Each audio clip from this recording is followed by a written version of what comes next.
Bună ziua, dragii mei!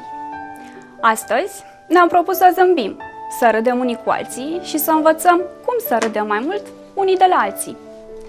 Pentru a ne amuza chiar de la începutul emisiunii, vă spun că un profesor japonez a inventat mașina de măsurat râsul și o nouă unitate de măsură. Ha-ha este această unitate de măsură și stabilește dacă veselia unei persoane este sinceră, cinică sau ironică. Tu de când nu ai mai zâmbit? Ne întreabă astăzi doamna psiholog Ana Grosu și domnul psiholog Roșu Valentin. Bună ziua și bine ați venit! Cercetătorii spun că râsul joacă un rol crucial în viața noastră și poate fi cheia unei bune sănătăți și longevități, asta pentru că este un fel de drog pentru sănătatea mentală. Domnule psiholog Roșu, ce este de fapt râsul? Un drog, cum și tu ai spus, dar un drog care nu este interzis. Putem râde, antropologic se vehiculează ideea că râsul a fost înaintea limbajului articulat, al vorbirii. Ce puteți să-mi spuneți de acele tipuri de zâmbete? Sunt zâmbetele de mai multe feluri? Sunt, și râsul e de mai multe feluri.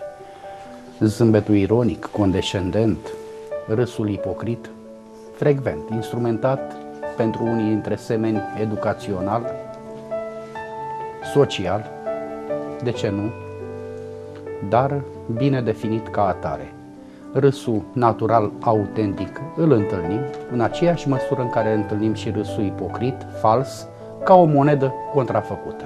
Râsul, practic, este reacția unui om normal la o situație comică. În principiu, da. Autentic, da. Râsul fiecăruia dintre noi nu e decât reacția unui om normal la o enormitate sau la o subtilitate. Cum percepem fiecare. Aș vrea să subliniez tipul de zâmbet trufaș, care a fost și emblema lui Charlie Chaplin. În modestia lui Charlie Chaplin promova un zâmbet trufaș. Mai nou avem zâmbetul trufaș, care e o a doua natură a unora dintre noi. Ca să subliniem tipurile de zâmbete, am citit că Paul Ekman a identificat 18 tipuri de zâmbete. În egală măsură și de a râde. Chiar sunt tipurile etichetate, le întâlnim cotidian, zilnic, aș putea spune, le întâlnim. Zâmbetul în colțul gurii, zâmbetul ipocrit, zâmbetul fățarnic, zâmbetul contrafăcut, zâmbetul autentic, zâmbetul natural al fiecăruia dintre noi. Zâmbetul la ființa umană se pare că ia naștere cam în a patra, după 40 de zile de la naștere.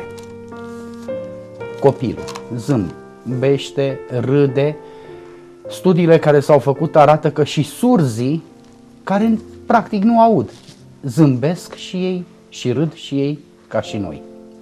Deci zâmbetul e o formă, și râsul mai ales, formă de comunicare. Rămâne de departe. Extrem de eficientă. Alungă starea de stres, angoasele noastre existențiale, alungă fricile, fobiile, diminuează, nu înlătură anxietatea. Anxietatea fiecăruia dintre noi. Unii o au mai mult, alții mai puțin. Unii mascată, deci voalată, alții anxietate manifestă, pățișă. Dar râsul, prin excelență, e o formă de terapie.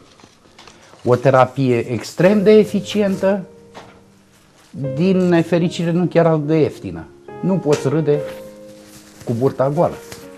N-ai cum. S-a demontat acea teorie cum că râsul îngrașă, că ați spus de burta goală. Nu, nici de cum.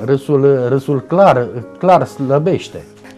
O porție zdravănă de râs, spun cercetătorii, arde cam circa 40 de kilocalorii. Este echivalentul unui aerobic. 3-8 minute de râs ca repriză, din punct de vedere științific, este extrem de benefic organismului. Diminuează depresia. Este dușmanul numărul 1 al depresiei. Mai ales perioada asta, acum că am traversat 30 de zile fără de soare, în care și-a pus amprenta asupra multora dintre semenii noștri, ei bine, râsul rămâne o formă de terapie. Excelentă de alminteri, extrem de eficientă, dușmanul anxietății, dușmanul depresiei, când suntem, nu poți să fii trist, umerii căzuți, fața ușor plăștită și să mergi cu pieptul înainte. N-ai cum. Deci râzând, înlăturăm anxietățile, angoasa noastră existențială a fiecăruia dintre noi. Înțeleg că dacă avem o postură dreaptă, Ok, capul drept, umerii ridicați, pieptul înainte. și înțeleg că nici măcar nu putem fi triști cu asemenea postură. Păi n-ai cum. Coboară-ți umerii, fața picată și mergi cu pieptul înainte. Cum reușești? O să ne spună telespectatorii noștri acest lucru. Așteptăm răspunsul lor pe pagina noastră de Facebook. E o zicală care spune: râzi și întreaga lume va râde cu tine. Doamna psiholog Grosu, este râsul contagios? Cu siguranță este. Cred că eu sunt cel mai bun exemplu. În momentul în care intru într-o încăpere, întotdeauna toată lumea începe să râdă cu mine. De ce? Pentru că implicit și instantaneu toată situația se detensionează. Am încercat și am aplicat de nenumărate ori această metodă. Pe lângă faptul că este foarte sănătos să râzi și ne ajută să ne vindecăm de o multitudine de boli fizice și psihice, deci este o terapie extraordinară, așa cum a spus și domnul psiholog Grosu mai devreme. Râsul ne îmbunătățește tonusul în întregime.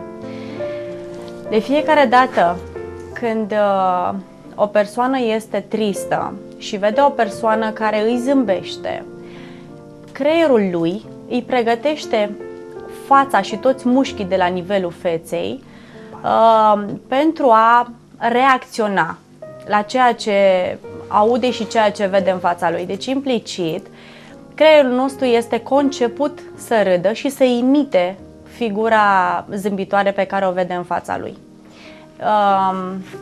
Același lucru se întâmplă și când vedem o față tristă? Da, ne poate influența foarte mult și o față tristă, de asemenea.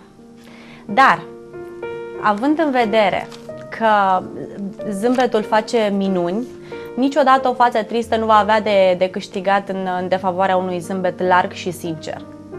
Adică, dacă o persoană tristă intră într-o încăpere în care foarte multe persoane sunt zâmbitoare și vesele și le place ceea ce fac și sunt destinse, o persoană tristă nu va reuși să schimbe atmosfera. Și asta mie mi se pare că spune tot. Cum este și un proverb tibetan care spune: când îi zâmbești vieții, jumătate din zâmbet este pentru chipul tău, iar cealaltă jumătate este pentru chipul altcuiva. Oamenii care zâmbesc foarte mult, din punctul meu de vedere, sunt oameni frumoși din punct de vedere fizic și sufletesc. Și atunci transmit întotdeauna foarte multă energie pozitivă. Practic, noi suntem ceea ce simțim și transmitem ceea ce suntem.